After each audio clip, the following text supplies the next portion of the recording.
The corporate offices of Redstone Technologies were a bustling maze of polished floors, glass walls, and the constant hum of printers and computers. From the outside, the company looked like the epitome of success, a place where only ambition and efficiency mattered.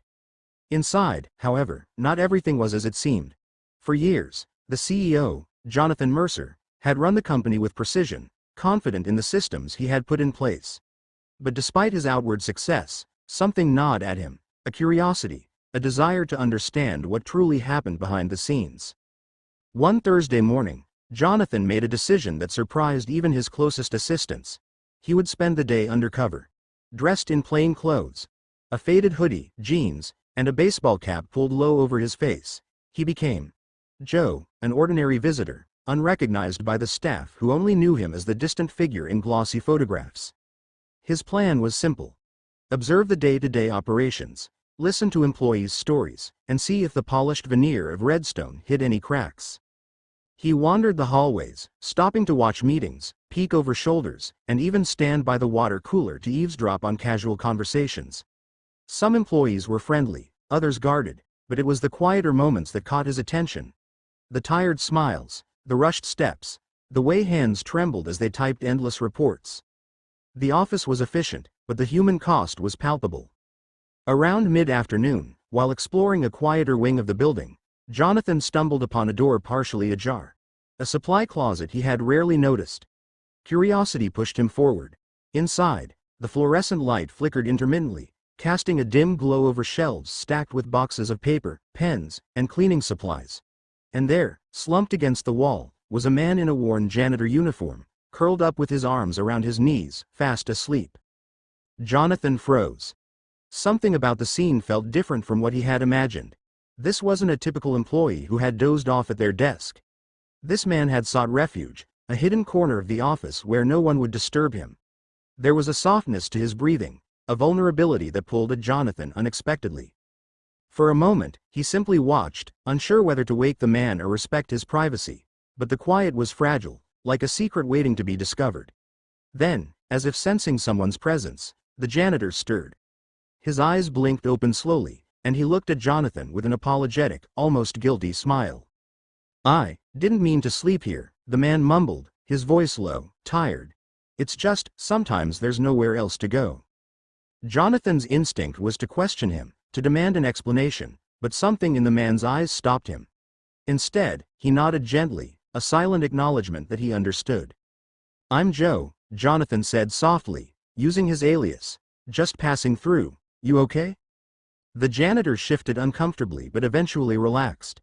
"Yeah, I guess. Just a long night, couldn't get home in time to sleep. Some of us have a lot going on outside these walls." There was a pause, heavy with unspoken stories. Jonathan realized he hadn't considered what life might be like for the people who kept his company running while barely being seen. He crouched slightly, lowering himself to the janitor's level. "I'm listening," he said. What followed was a revelation. The janitor, whose name was Samuel, shared fragments of his life between yawns and hesitant words. He lived in a small apartment with his teenage daughter, who had recently been diagnosed with a chronic illness. Every day, Samuel worked long hours at Redstone to cover medical bills, rent, and the endless cost of living in the city.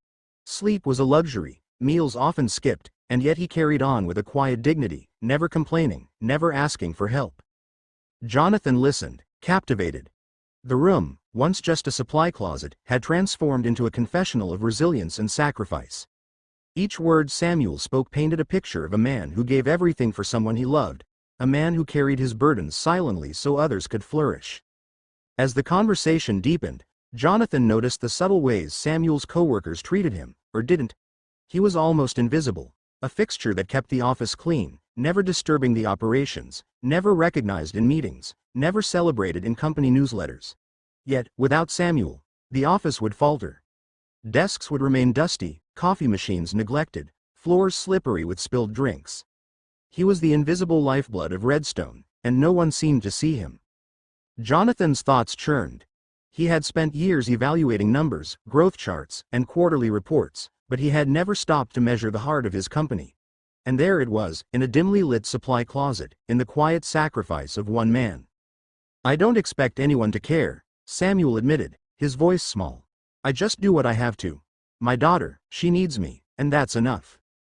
Jonathan felt a lump in his throat.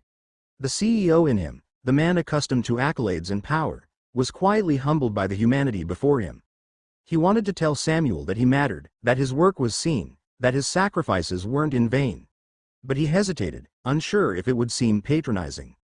Instead, he asked a simple question: how can I help? Samuel's eyes widened, a flicker of disbelief passing over his face. What? I said, how can I help? You shouldn't have to do this alone. There's more to life than surviving day to day. Let me know what you need. For a moment, Samuel looked like he might laugh, then shake his head and walk away, but after a long pause, he spoke quietly. It's not really something people can fix, but, thank you, really. Jonathan stayed a little longer, talking about everyday things, stories from the office, the mundane and the profound. And as he listened, he realized that the office, with all its structure and hierarchy, had missed something crucial: the soul of the people within it. When it was time to leave the supply closet, Jonathan did something unplanned. He reached into his pocket and pulled out a small... When it was time to leave the supply closet, Jonathan did something unplanned. He reached into his pocket and pulled out a small envelope, not cash, but something more personal, an invitation. Here, he said, don't open it here, take it home, and when you're ready, read it. Samuel looked puzzled but accepted it, tucking it carefully into his jacket pocket. There was no need for words. The gesture itself was enough to carry meaning across a gap Jonathan had only just recognized. That night, Jonathan returned to his penthouse, but he couldn't stop thinking about Samuel. He thought about the courage it took to live each day carrying burdens silently. He thought about his own life, the ease he had taken for granted, the lack of true understanding of the people whose efforts allowed him to succeed. The following morning, he slipped back into the office, this time in his usual attire, the polished suit, the tie that symbolized authority. But he carried the memory of Samuel with him, a quiet reminder of what truly mattered. He made a point to stop by the supply closet, to greet him, to smile in a way that said, I see you. Over the next few weeks, subtle changes began to ripple through the office. Jonathan started small, extra coffee breaks, recognition for support staff, casual check-ins with janitors, receptionists, and maintenance workers. He implemented programs to assist employees with personal challenges, initiated community support groups, and made mental health resources more accessible. Each change wasn't flashy, but each carried weight. Samuel noticed. At first, he was cautious, wary of gestures from a world that rarely acknowledged his presence. But gradually, he saw sincerity. He noticed colleagues holding doors open, supervisors asking about his well-being, even small notes of appreciation left anonymously in the supply closet. He realized that his work mattered, that someone had finally recognized the value of what he contributed every day. One afternoon, as he emptied a trash bin near the executive wing, Samuel found a note taped to the lid of a cabinet. It read simply, "Thank you for everything you do. You make a difference." He paused, staring at the words, feeling a warmth he hadn't felt in years. A week later, Jonathan approached him again, this time with a small bouquet of flowers and a card for his daughter. "She deserves a little joy," he said softly, handing them over. Samuel accepted, his voice caught in his throat, unable to articulate the depth of his gratitude. From that day forward, a new rhythm settled over the office. The walls remained glass and polished, the floors still gleamed, and the hum of printers persisted. But beneath it all, a quiet humanity pulsed. Employees felt seen, appreciated, and valued, not just for what they produced, but for who they were. And Samuel, the man who had once slept in a closet to survive, carried a newfound sense of belonging, pride, and connection. The supply closet, once a place of exhaustion and secrecy, became a symbol of change. A space where a single act of observation, a single moment of empathy, had begun to shift an entire culture.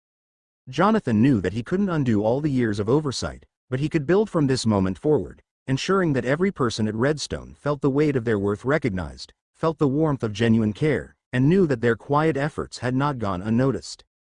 And Samuel, who once slumped against a wall in fatigue, now walked a little taller, carrying with him not only the love for his daughter but the knowledge that someone in the highest seat of power, had truly seen him.